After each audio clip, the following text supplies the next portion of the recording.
Hey, Bobby Manning here. Welcome to a Monday afternoon edition of the Garn Report, our first playoff recap show with a guest here, Brady Hawk, who you've seen before, who we've talked with before. Great to welcome him back to the show here. 5 Reasons Sports, Brady Hawk 305 on Twitter. Great follow for all things Heat. And we're doing it again, Brady. Third year in a row. These two teams meeting. A bit of a blowout in game one. I think that's fair way to classify it. Some competitive stretches in this game. An interesting game for Jason Tatum, who finished a triple-double as well as just +3. So when he was on the court, this was a close-ish game.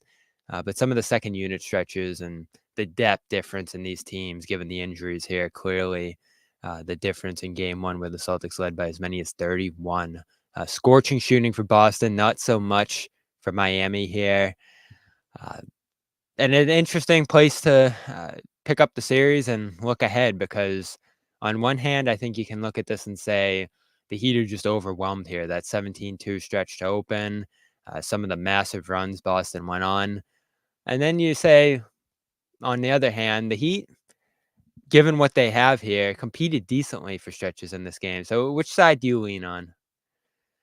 I mean, I kind of land on the side of like they're these are just two completely different offensive teams right now. Like you just look at Yeah. the ease that Boston could flow into things, the shooting. Obviously, you look at the way they shot in that game, but obviously the different options that they have. And look, this isn't we compare it to these other two series in past years, but I think the biggest difference from Miami's perspective is that like they don't have a guy they can help off of anymore. They don't. There's not that guy in Boston where you could say, okay, we could pull a little away from him and we could load up on this guy and load up in help side.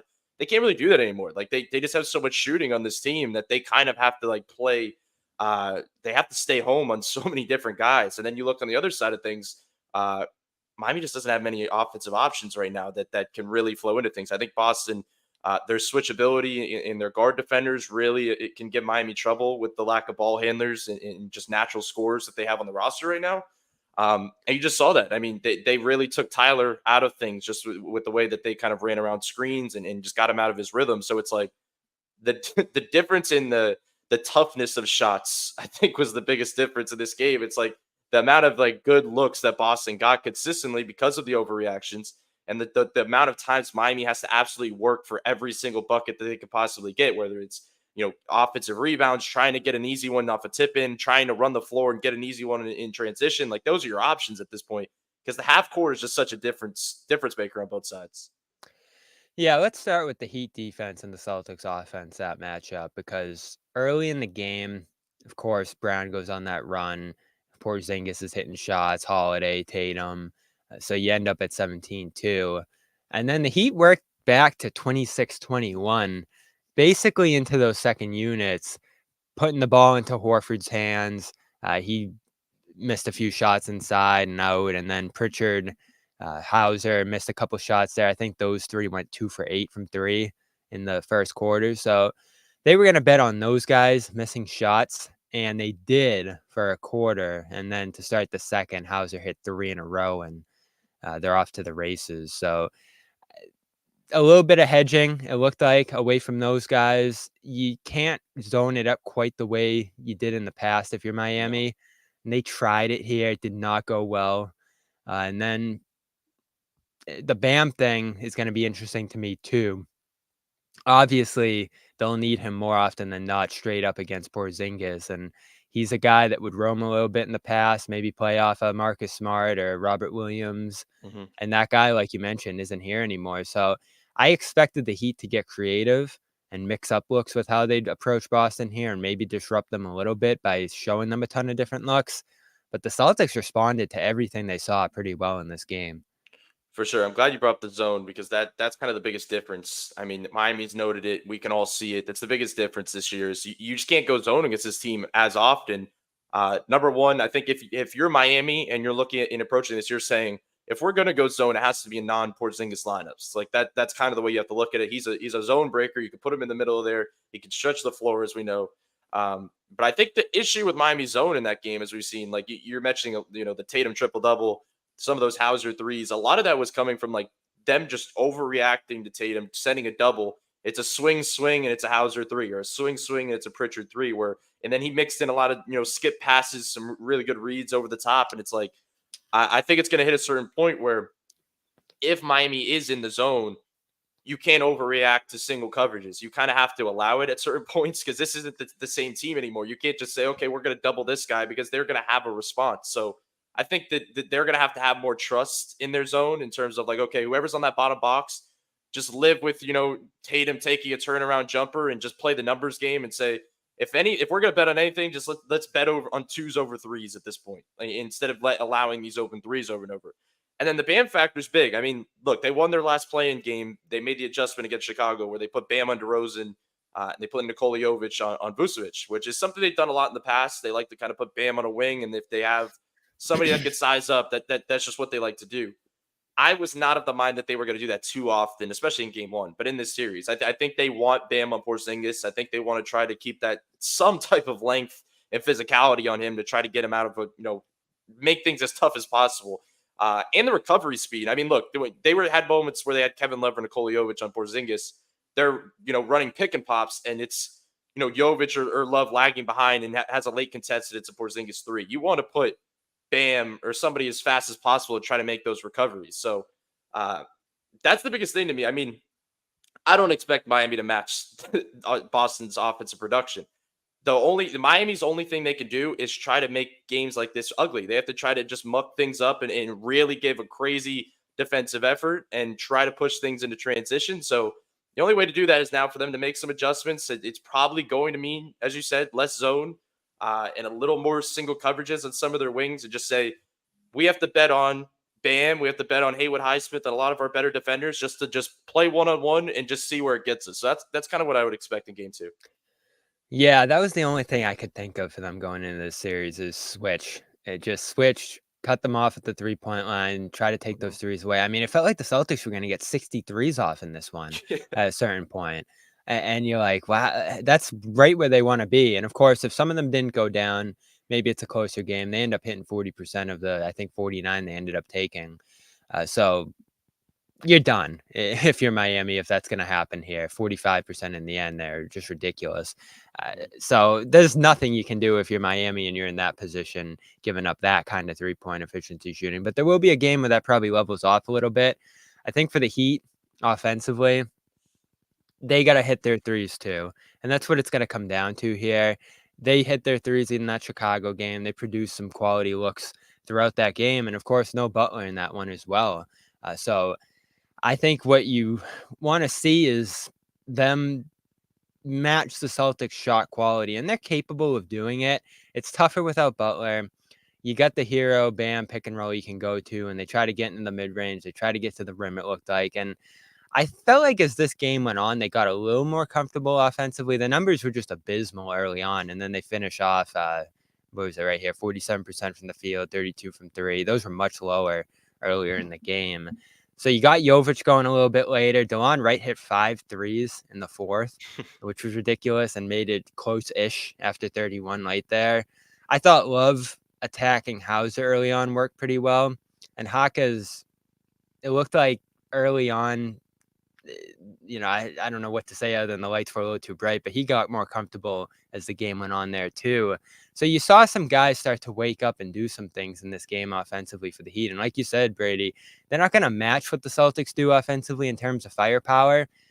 But if you create quality shots and hit threes, and I think you probably have to try to chase the Celtics 3-point output a little bit, you can at least give yourself a chance to stay close. And then, in a close game, the Celtics have slipped up a few times here. They're just so tough. Even if you get to that position, you want Butler in that circumstance to close it out. And it doesn't feel like you have a closer here, even if you get to a crunch time. So this is why I think a lot of people look at this series and say, this might be a sweep.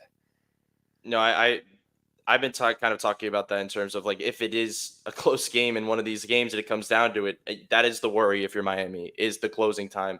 And not only Jimmy, but Terry Rozier has been their closer in a lot of games in this regular season, where he's kind of the guy that could create. That loss is so tough too. It's tough. It's tough because there's two guys that can create looks out of nothing. And now you're kind of forced with a lot of your role players and other guys that are more system players that work off of those guys. And then now you kind of bump everybody up a slot in terms of first option, second option, third option. I think kind of the adjustments for Miami offensively will be like Tyler.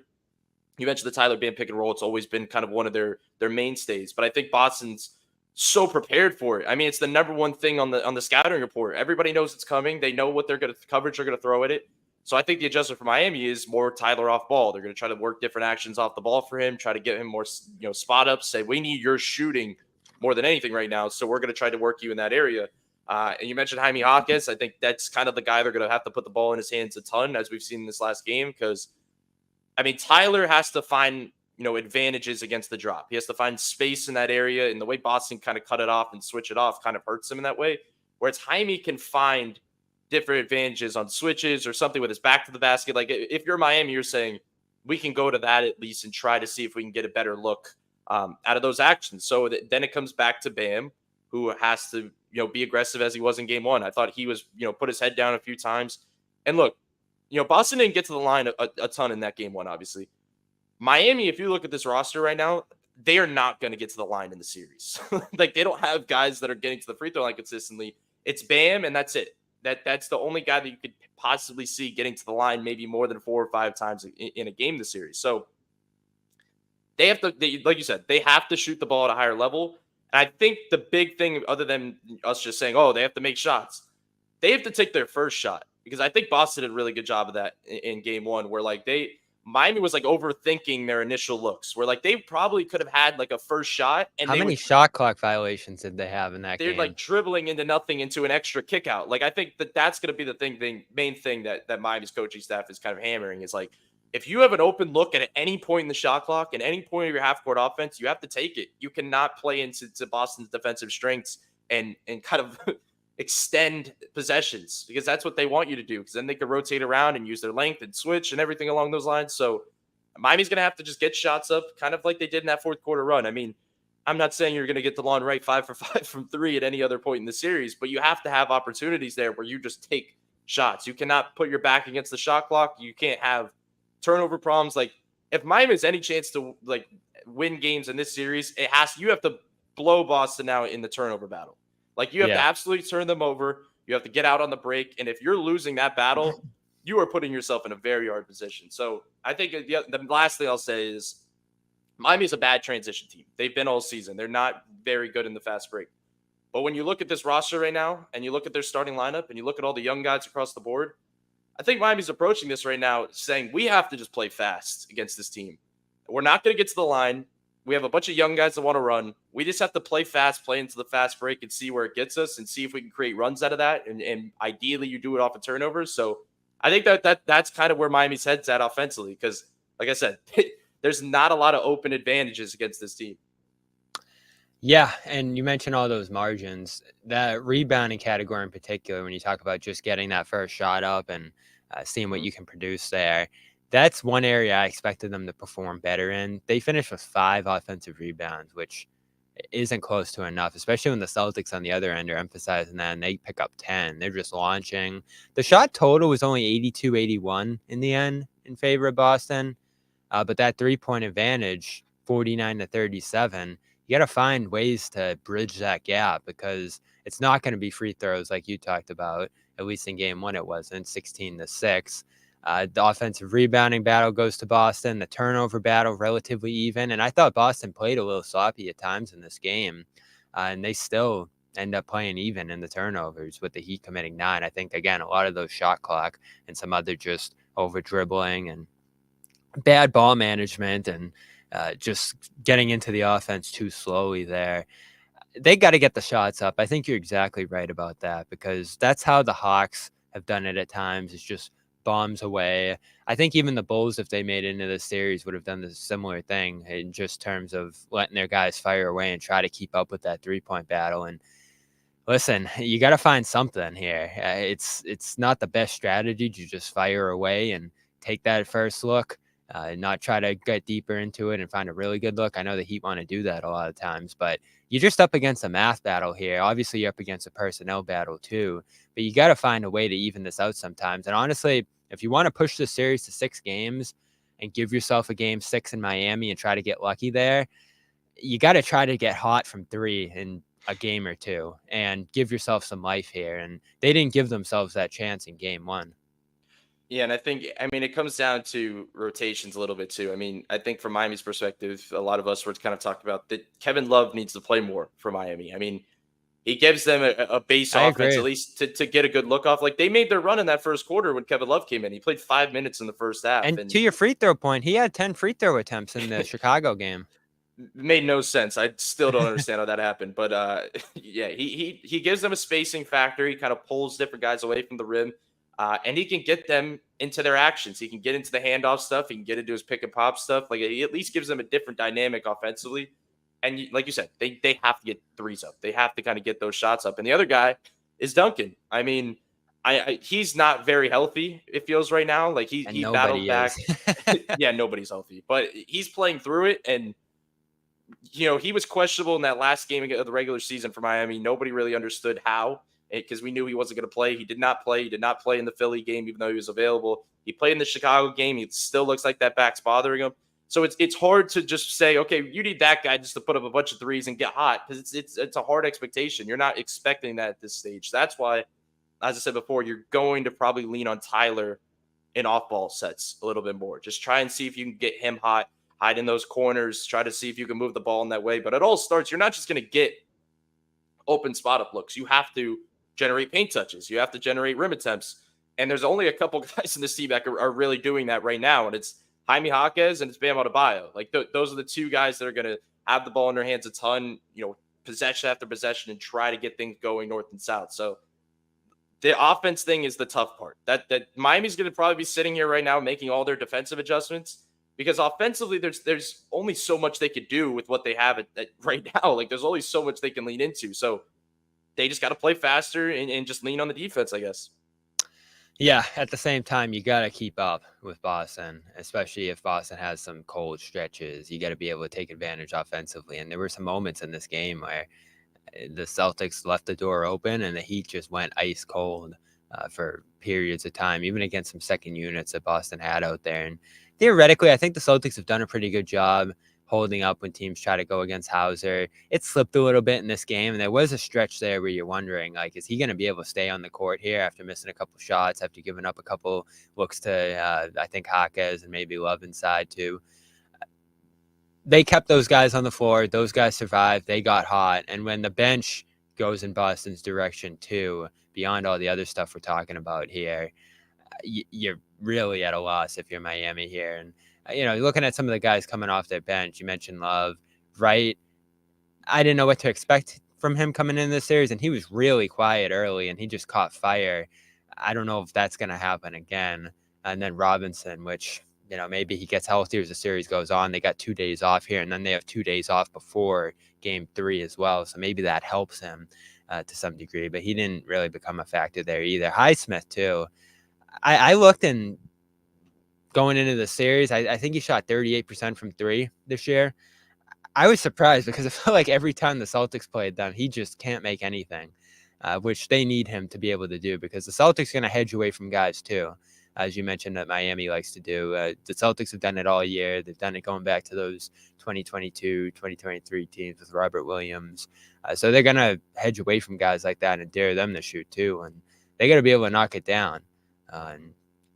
He goes 0 for 4 in this game. So the bench, a big difference early in this series as well, which I was interested in, because this really was the first full playoff role Peyton Pritchard has played in. Sunday was effectively Sam Hauser's first full playoff game, playing a full rotation throughout a game. He really didn't play last year at all in that postseason run. And then, you have Horford being Horford out there for stretches of this game too. He had a double-figure scoring game. So the bench goes Boston's way too. It's over. And I think the other player for Miami, I know he's not off the bench, but he's kind of their swing player, and somebody you're probably very familiar with is Caleb Martin. I mean, Brutal Miami, game. brutal game. I mean, he struggled at certain points this season, but I think that if you look at Miami's roster, like they have shooters. You can call this guy a shooter. You can call this guy their defender. You can call this guy kind of different roles they're in. At this point, like Caleb's your swing player. He's the guy that can give you randomly something different. He could randomly be an on-ball kind of tough shot maker. He could kind of randomly be a guy that could drive and get things at the rim and generate paint touches. Or he could randomly be a guy that's hitting a bunch of spot-up looks. Or he could play like he did in game one. So, like, he's your swing player right now, it feels like. So, like, you kind of know what you're getting from a lot of these guys. They're going to lean defense with the Haywoods and DeLons of the world, as you mentioned. That's kind of a mainstay for the zone. They're just going to put those two guys up on the top of that zone and just let them work. But there has to be somebody that gets hot, and not like DeLon hot in the fourth quarter where he hits 5 threes. That was like absurd. You just have to have a little bit more consistency with your offense. It's like, okay, Boston, you have to make Boston say, okay, well, here's a guy we can't help off of right now. So now Miami finds a little bit of an advantage to say, okay, we can work off this and we can get to these actions. But it felt like from the very beginning, Miami never had that guy. Like, they never had somebody that they could work off of at any point. It just felt like they were just trying things. And in a lot of ways, you kind of have to with the position they're in. They're in a unique spot right now with the guys that they're without, so they have to try things at the beginning of a series. And Spo's always a guy that likes to make adjustments from there. But like I keep saying, the offensive adjustments are limited. It just comes down to them maybe switching up lineups, maybe switching up minutes. I think Kevin Love and Bam playing together more is probably going to be something that they're going to lean on more and more as the series goes on. That's just what's inevitably going to happen. But we're going to keep saying it over and over, but it's the shooting, because Boston's not going to stop shooting threes. It's not that they're going to shoot at the level that they did in game one. Maybe they will, but they're going to get them up. And you really can't compete with that if you're just playing this long game of, inconsistent offense in drives and different things like that. You have to get threes up. So we'll see who they lean on. I mean, they need Tyler. They need him consistently to get to certain shots on pull-ups. Absolutely, especially against the style of defense that the Celtics are going to play there. And then you've got those guards that can go at him. It's tough against Holiday and White and those type of guys. White blocked him bad at one point at the rim there, which he's done all year. So it's tough because Boston defends too. They got that great offense, but their defense finished top 5 as well. So they do it on both ends. It's just a daunting matchup beyond all the injuries and stuff. So to go into this game, and yes, you go down 17-2 early. You go down 30 at one point. I did commend the Heat for keeping it slightly close midway through the first half. And then even into the fourth to give themselves a chance. If the Celtics kept the cold spell going, there was 5 minutes left and it was down to 14. So they stayed in the game as well as they could. And I'm grading on a scale here because the Celtics unbelievable personnel here and what the Heat are missing. And it's too bad because if Butler's in this series, if even Josh Richardson's in this series, who I think would be a great fit for what they need here against this team, and then Rozier, who is supposed to be the big deadline boost, maybe the series doesn't happen because the Heat are higher in the standings, so they win that first play-in game. So we certainly might not be sitting here even talking about this series if those guys are available. But it's brutal to watch a team coming into a series that is capable of competing, but just is missing so much here. Because even from the Celtics perspective, you're glad you get a free pass per se if that's what they end up getting here. But you want to be tested too to some degree because you might play a tough Cavs team round 2, or who knows who's going to be there in the East Finals. And the way it's looking right now, Brady, if there's no test in the East at all, you're going to get into the NBA Finals if you're the Celtics and play probably the most battle-tested team you can imagine, given what the West looks like. So you'll take the breaks. Every team gets them on the way to a championship, but this is tough. I hope the Heat find a way to at least make this slightly entertaining here. I think Miami trusts Eric Spoelstra enough. I think that's the guy that they're ultimately going to lean on in this matchup. Then they'll say he could kind of make this competitive, make his adjustments, and do things from there. But look, I think you saw the way Miami battled back, and I think as much as we know the advantages that Boston has, Miami's going to make this a dogfight. They're going to make this some ugly, gritty games. It feels like down the stretch. But like we keep saying, once it gets to that point, can they close it out? Like, do they have that guy? And Terry Rozier is not changing everything here. But Terry Rozier can actually do things and get you into a different offense down the stretch in a close game. He can get you a shot off, whereas it's just a different mindset right now for Miami when you look at their roster, that you have to work for every bucket. At least if you had a tough shot maker, it can make things easier in that way. But, it really comes down to that and just making things as ugly as possible, as crazy as it sounds. Want to take a quick minute here to give a shout to our sponsor, Prize Picks, prizepicks.com/CLNS. Give them a shout here real quick. It's playoff time, so you got all these great matchups. You got all these great players on display. Always love going into the app, just seeing what they think these guys are going to do any given night. Last game went more on Porzingis. He fell just short of that on his point total, but Derek White, my guy Joe Sway, went more on him.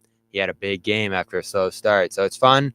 Some close calls there, and any given night, you just pick 2 guys, as many as 6, build your daily fantasy sports team, and just predict whether they're going to go more or less on their stat projections. That's all there is to it. It's simple. It's fun. Go to prizepicks.com/CLNS, and they'll give you a 100% deposit match up to $100. That's prizepicks.com/CLNS. You mentioned Martin a couple minutes ago, Brady. What do you make of the controversy over the foul there at the end? Oh man, I mean, I think Drew Holiday pushed him, and it led into a momentum play. Like I know this is a rivalry. There's going to be sides, and everybody's going to take one, and one side's going to be right, one side's going to be dirty. But Caleb Martin's not a dirty player. He's just not that type of player. He's not. He's always been that type of guy.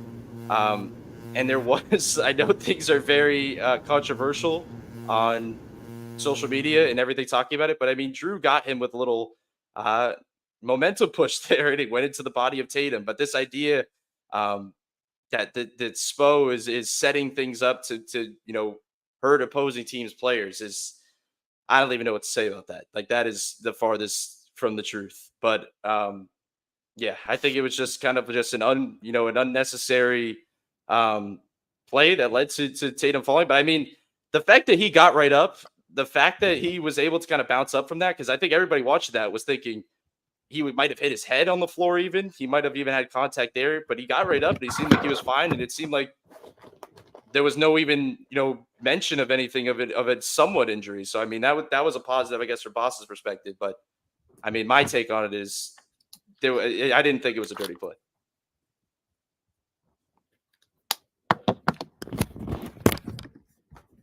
Sorry, apologies, everybody. You got me, Brady? Yes, sir. I hear you. Yeah, I just had to switch my audio there. I was the culprit. Sorry to the chat there of the buzzing noise. Oh, I beat the allegations. Yeah, so that was me. I think we solved it there. So let's continue the conversation. Yeah, I'm going to throw that to the side too. I don't know what happened. I looked at the replay. It did look like there was a little shove. Maybe there was a little something extra there. I talked to Caleb after, and it didn't seem like he even thought about that being like a little extra dirty thing there that he would have done. Like, he wasn't very defensive. He was pretty matter of fact.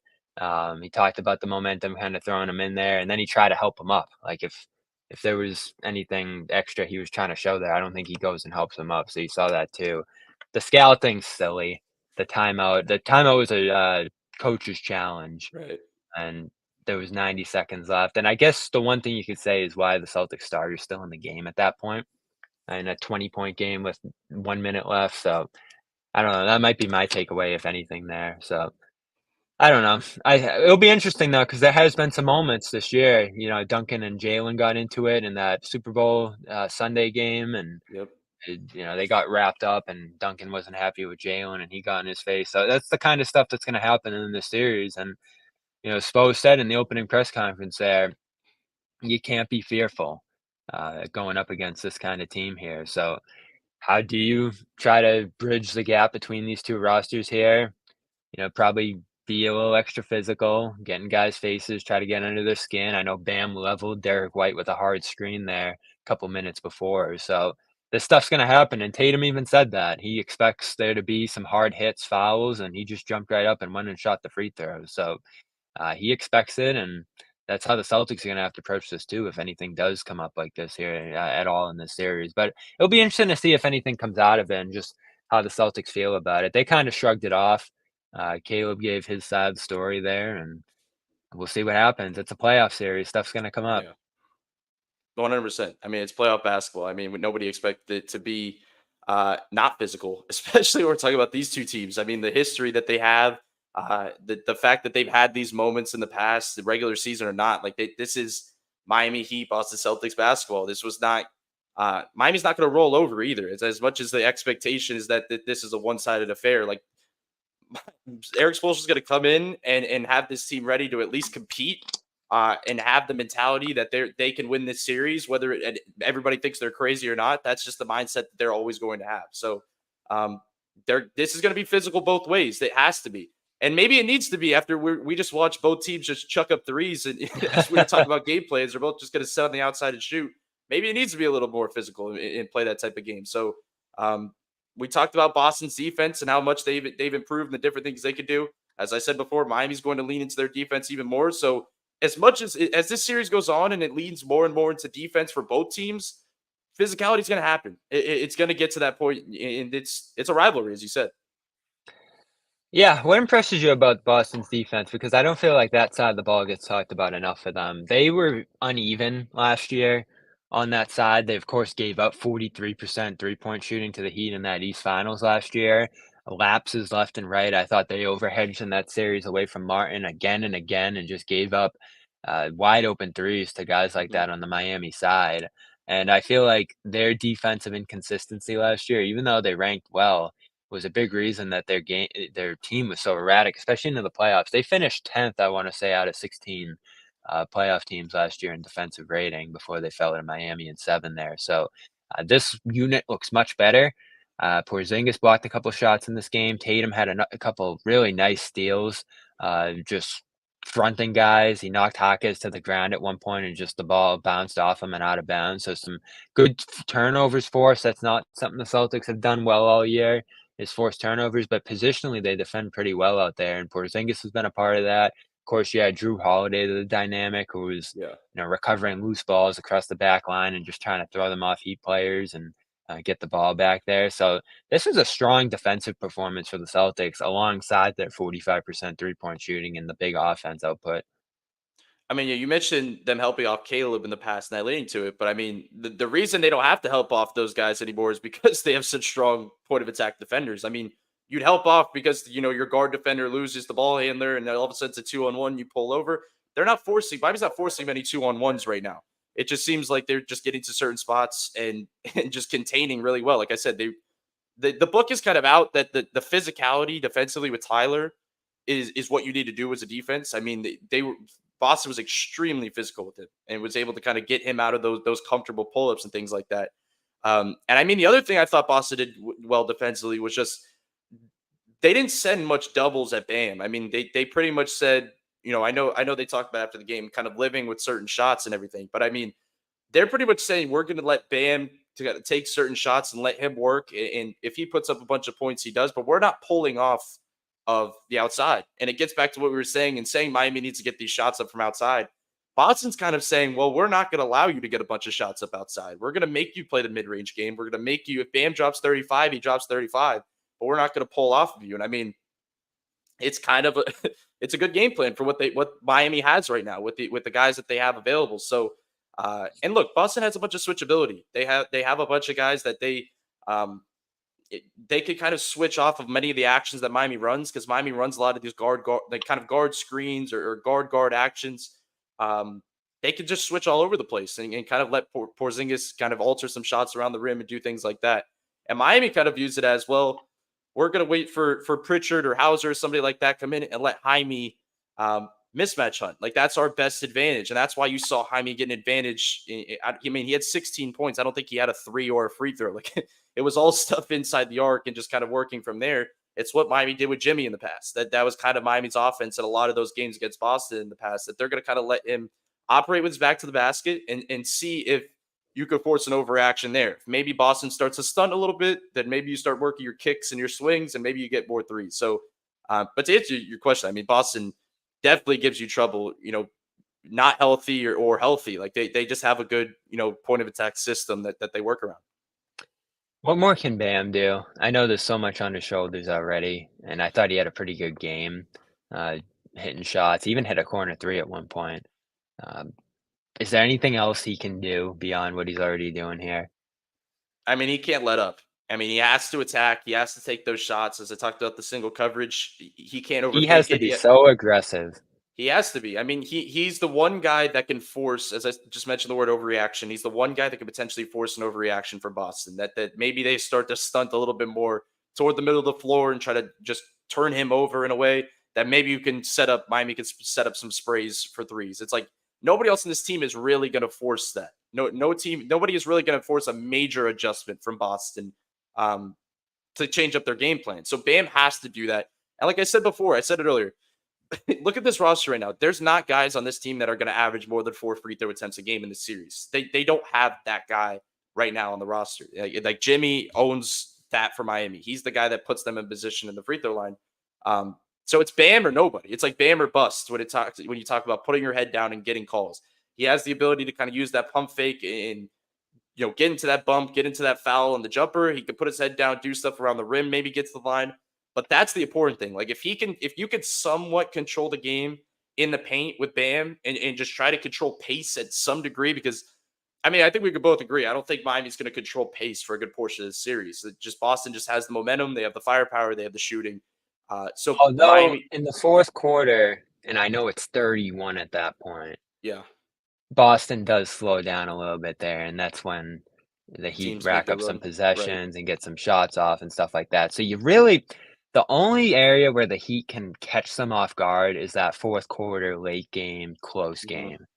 But you have to get there first, and then as we've talked about, what can the Heat pull out in those Right. situations? Because the Celtics have struggled in spots there, but it's not like they're abysmal in those situations. Like, they still have some stuff they can get to. I'm sure they've made some adjustments off their regular season struggles in those spots. So I don't think it would surprise anybody if there was a close game in this series if the Celtics pull it out, especially when there is no Butler, no Rozier on the other side. And man, yeah, Rozier, you at least would have liked to have seen him here. And it doesn't seem like he's going to play at this point, at least the way they're talking about it.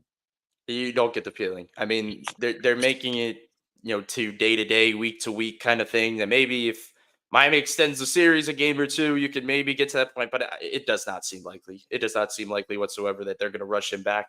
Um, and he does. It does make a difference for their late game offense. As we keep talking about. That's why I keep saying, like, if if you were to tell Heat fans that like the Heat should play faster, they would call you crazy. Because if you've seen this team play in transition, it's just not pretty basketball. But it does seem like what you look at right now, like late in the game, your best bet is to like, okay, lock in defensively, play that type of range. Maybe you could turn Boston over and just try to find any advantage you can. Because look, as we're crediting Boston's defense, as soon as you slow it down in the clutch and force it into a half court possession, you're handicapping yourself. Like you're putting yourself in a much worse position to try and get a good look. So that's the tough part. It's like we're talking about Miami trying to force their way out and get a win. There's like benchmarks here. Like you have to get to that point. You have to make it a competitive game. You have to shoot well. And then when you get to a tie game with 3 minutes left, you have to be on point. Because as soon as if you make a mistake in that position, Boston can really capitalize. And that's the part that's gonna hurt. So unless you get like an on fire Tyler Hero game where he's just kind of unconscious and is really in a good flow, and that's why I think the starter games for him are important. Like if he can get going at the start of a game mentally for him, like that'll help for his late game offense. But like what Boston did in game one, for example, it's hard for him to get a flow throughout the game and try to find his range when they already kind of took him out of things. Um, and then it just comes down to Bam tough shot making down the stretch. It's gonna be interesting. I think Spo will try everything over the course of 4 games here, and maybe the best bet's 5. It probably is. I'm in my PTSD state giving 6. I just give the benefit of the doubt to them to find a way, figure something out, have a couple hot shooting nights, just extend the series longer than we think it's gonna be here, and maybe that's just me trying to be safe here with how I pick it. A lot of people are looking at this right now and saying sweep, which I understand. I wanna hit you with one more Celtics question and, look at their big picture here if they are gonna just breeze through this series. But first, I want to shout out our other sponsor here, PXG. PXG, great golf apparel for the spring right now, the summer. If you're in Miami, it's all year. You'll be wanting this stuff. It's great leisure wear as well. Awesome styles. I can pull up some pictures here for the people too, I believe. think I got it in here somewhere, but it's just awesome. Polos, hats, all the different things you need for the course. You got to look good to play good, and they're going to help you with that. And you'll get 10% off all their apparel right now at pxg.com/garden. Head over there now, pxg.com/garden. Check out what they got. It's almost that time of year up here, Brady. It's still a little cold. So I'm really looking forward to getting down to Miami this weekend and trying out a course down there, maybe in my PXG. So check it out, pxg.com/garden.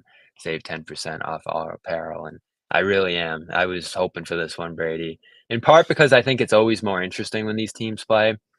Like Chicago would have been so boring. Oh At yeah. least here you have the hope that the Heat can figure something out and, tap into some of the old difficulties they've given Boston here. But it's a new Boston team. You look at it, it's completely different than a year ago. I know that's been their motto all year. But when you see Jason Tatum come out in a playoff game and have 10 assists, which was unthinkable a couple of years ago, and he made it look easy. He made all the reads. He looked against different defenses and found where the ball needed to go. And he didn't shoot great. He didn't let that impact him. He still defended. And I know he used a +3 in this game, which was weird to me. I know the plus minus is always funky. He probably played in some second units or something that didn't fare well. But he was excellent in this game. A lot of praise for him after this one. Porzingis said it was a beautiful game. You talked about some of the reads and pass sets he set up. So this is a guy you could take advantage of if you're Miami as a playmaker. Blitz, force into some mistakes. I think the biggest thing is that him and Jalen would attack this defense head on in the past, try to solve it by scoring the ball. But you saw both of them at different points in this game become passers and impact the game in that way, and he was incredibly effective. Yeah, I think if we were to make bets for what's to come now as the adjustment or what we're going to see in game two, I would expect a big scoring game for Tatum. Just because I think that's Miami's going to make that adjustment. They're going to pull away those skip passes. They're going to pull away those swings.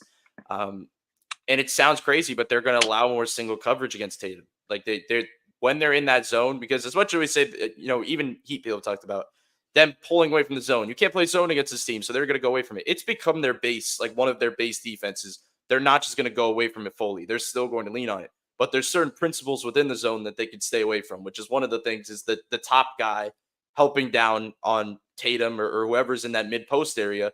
I think they're going to allow more single coverage. And the issue was, I mean, Tatum did a really good job and Boston did a good job of finding the box where they found the advantage. Like they were hunting Duncan's side of the zone. Like they were trying to get Duncan on Tatum's back and force that double.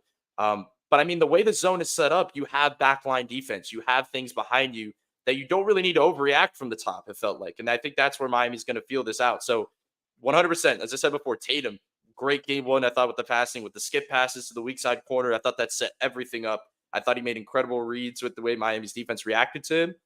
But I think we're at the point now where moving on in the series, you're probably going to see a lot more Tatum drives, Tatum mid-range jumpers. They're going to allow it. I don't think they're just going to allow Boston to get a bunch of open threes constantly off swings and everything. So we'll see the adjustments they make. I mean, it'll be interesting to see how they treat Tatum and Brown because they still have so much respect for those guys as scorers. And you don't want to just allow those guys to fully get going. But I think at this point you have to pick something with this team, right? I mean, we're talking about the fact that you can't pull off of a player anymore. Like they have a lot of good shooters, but like you can't just limit everything. You have to pick something. And you have to play the numbers game at some point. So I think that's what they're going to do. They're going to pick something, and I think you're going to see just a little more single coverage with guys like Brown and Tatum. It's risky because he can score 40, 50 against that 100%. single coverage, but you got to try everything at this point, and they're going to. I'm looking forward to seeing it. Game two is Wednesday night, so there will be another practice here, I'd assume, on Tuesday for these teams, and then into it with a nice early start, 7 o'clock Wednesday, which I like as well. Appreciate Brady Hawk being here. Plenty of time to talk about both these teams' big pictures if this series goes the way it looks like it might here. And so maybe we'll circle back on that later in the series. But for now, Celtics dominate game one. Heat show some spurts of competitiveness. We'll see if that translates into an actual win or two in this series. And then we'll keep an eye on the health too. It does seem like Butler's going to miss this whole series now at this point, Yeah. right? At least according Yeah. to the 100%. reporting. Just a bummer. This could have been an interesting one, a fun one that really means something for the Celtics here, but Miami just demoralized right now. I appreciate Brady coming to break it all down. You can find him on Twitter at Brady Hawk 305 and his work at 5 Reasons Sports. Looking forward to seeing you down there in Miami in a couple days, Brady. Yes, sir. Thank you for having me.